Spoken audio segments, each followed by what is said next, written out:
The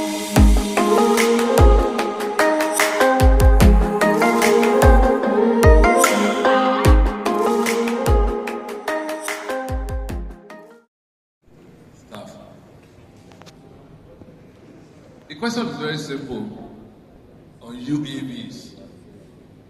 And as we're aware, this is the new instrument of modern warfare. Sometimes these UAVs fly very low.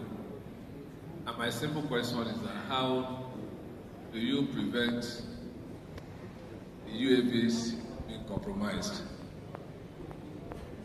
being attacked, being thwarted? These few remarks, I want to say to him again, thank you very much for a wonderful presentation. At this point, I will invite Ian Halby to take us to the next paper, which